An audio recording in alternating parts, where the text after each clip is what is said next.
सांगोला तालुक्यातील चोपडी येथे वन विभागाच्या वतीनं लावण्यात आलेल्या 18 झाडांचं पाण्याअभावी जळून जात आहेत याचा निषेध म्हणून चोपडी ग्रामस्थांनी आज सांगोला वन परिक्षेत्र कार्यालयासमोर भजन व धरणे आंदोलनाचा कार्यक्रम आयोजित केला असून या कार्यक्रमाच्या माध्यमातून त्यांना सांगायचं आहे की चोपडी येथील वन परिक्षेत्रातील 18,000 झाडाची लागवड करून ती जाळण्याचा कार्यक्रम पाण्याअभावी होत असून मोठ्या प्रमाणात वन संपदेचे नुकसान होत आहे। या संदर्भात लक्ष घालून ती झाडे जगवावीत अशी विनंती ग्रामस्थांच्या वतीनं करण्यात येत आहे।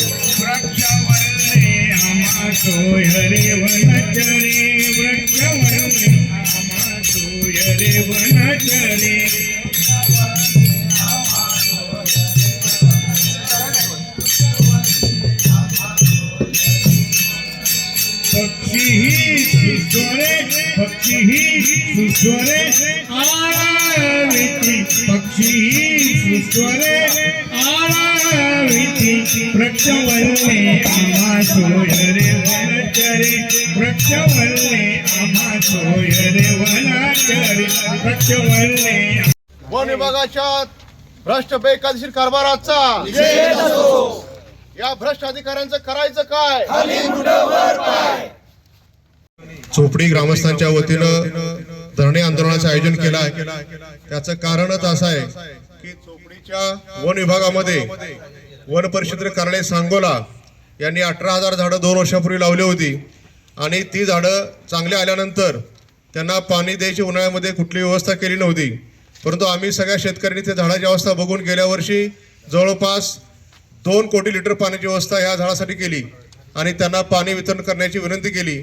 त्यावेळी खूप सारा पाठपुरावा करून माननीय मंत्री महोदयापर्यंत हा विषय गेल्यानंतर त्यांनी गेल्या वर्षी पाणी पुरवठा केला, झाडांना वितरित केली, ती झाडं जगली आणि त्या झाडांचं रक्षण आम्ही चांगल्या पद्धतीने करत असताना आणि 18,000 झाडांची आता चांगली वाढ झाली असताना यावर्षी 3 महिन्यापासून आम्ही त्यांना सांगतोय उन्हाळा तीव्र आहे, यावर्षी तुम्ही पाणी घालायची व्यवस्था करा, आम्ही पाणी देतो आणि आम्ही सगळ्या बाजूनं वन विभागाच्या पूर्व पश्चिम दक्षिण उत्तर सगळ्या बाजूनं त्यांना पाणी उपलब्ध करून दिलं आणि त्यांना सांगितलं की हे पाणी तुम्ही आज घेऊन झाडांना वितरित करा गेल्या वर्षीप्रमाणे। परंतु या भ्रष्ट अकार्यक्षम अधिकाऱ्यांनी आमचा वेळ खाऊपणा केला। गेले 2 महिने आम्ही करतो देतो अशा प्रकारची पत्र दिली आम्हाला आणि यानंतर आता म्हणतात की आम्ही आता ते करू शकत नाही, आमच्याकडे पैसा नाही। आज ही झाडं जळायची अवस्थेत आहेत, कित्येक झाडं आता म्हणजे जवळपास अंतिम घटका मोजत आहेत आणि ह्या वन विभागानं झाडे जगवा झाडे लावा झाडे जाळा हे धोरण आता चालू केलंय। ह्या धोरणाचा आम्ही निषेध करतो। आज इतक्या मोठ्या संख्येने शेतकऱ्यांना पाणी उपलब्ध करून देण्याची महाराष्ट्रातली ही पहिली घटना असेल। इतक्या मोठ्या संख्येने वृक्षप्रेमी नागरिक आणि निसर्गप्रेमी नागरिक आमच्या इथं असताना ह्या भ्रष्ट लोकांमुळं ह्या भ्रष्ट अधिकाऱ्यामुळं आणि ह्या खताचा कारभार आता बघा सगळा कसा चाललाय। हा सगळा गोंधळ असाच कायम असतो। यांना झाडाशी देणं घेणं नाही, यांना वृक्षवल्ली आम्हा सोयरे असं मानणारे आम्ही सगळे लोक आहे, मात्र वृक्षाच्या जीवावर टपलेली आणि ही त्याचा जीव घ्यायला टपलेली ही अधिकारी मंडळी आहेत, यांचा आम्ही खूप धिक्कार करतो। बघा असल्या भ्रष्ट अधिकाऱ्यांचं करायचं काय? बंद करा झाडं जाळणं। या अधिकाऱ्यांनी आमच्या साहेब असे बऱ्याच ठिकाणी प्रश्न आहेत की जिथं झाडे आता मरणाच्या ह्याच्यावर आहेत, तिथं पाणी आता उपलब्ध नाही आहे सध्या। प्राण्यांचीही तीच अवस्था आहे, तळे असून तिथं पाणी नाही, तर त्यावर आता तुम्ही काय उपाययोजना? विधानसभेच्या अधिवेशनात सुद्धा वारंवार आमचे सहकारी आणि आमच्यासारखे लोकप्रतिनिधी वारंवार हा मुद्दा उपस्थित करतात। संबंधित सन्माननीय गणेशजी नाईक साहेब यांच्याकडेही आपण हा मुद्दा उपस्थित केलेला आहे आणि जास्तीचा लागणारा जो निधी आहे म्हणजे झाडे जगवण्यासाठी पाण्याची गरज आहे, पाणी उपलब्ध करून देणारं आसपासचं गाव असतं आणि ते पाणी तिथून उचलून झाडांना घालण्यासाठी येणारा जो खर्च असतो तो एकतर DPDCतून मिळतो, नसेल तर मंत्रालयातून उपलब्ध करणं गरजेचं आहे। विविध स्कीमच्या माध्यमातून ही झाडं लावली जातात। काही स्कीममध्ये पाण्याची त्या येणाऱ्या पाणी घालण्यासाठी येणाऱ्या खर्चाची तरतूद नसते, काही स्कीममध्ये ती तरतूद असते।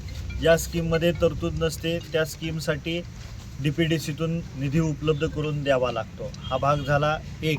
आणि तुमचा दुसरा मुद्दा जो होता की काही तळ्यांमध्ये पाणी उपलब्ध असणं गरजेचं आहे, काही फॉरेस्टमधले वन्य प्राणी असतील त्यांच्यासाठी पाणी उपलब्ध करून देणं गरजेचं आहे.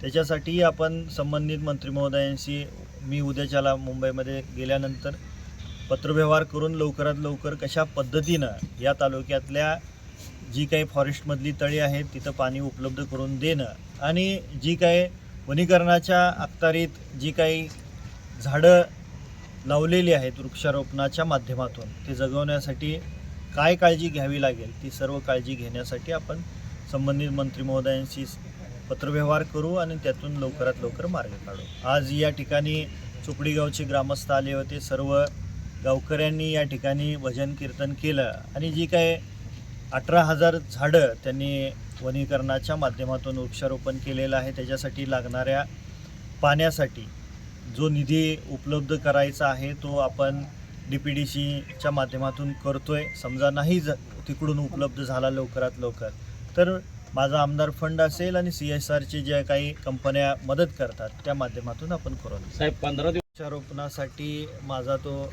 आवडता मुद्दा आहे आणि मी झाडांवरती प्रेम करणारा व्यक्ती आहे.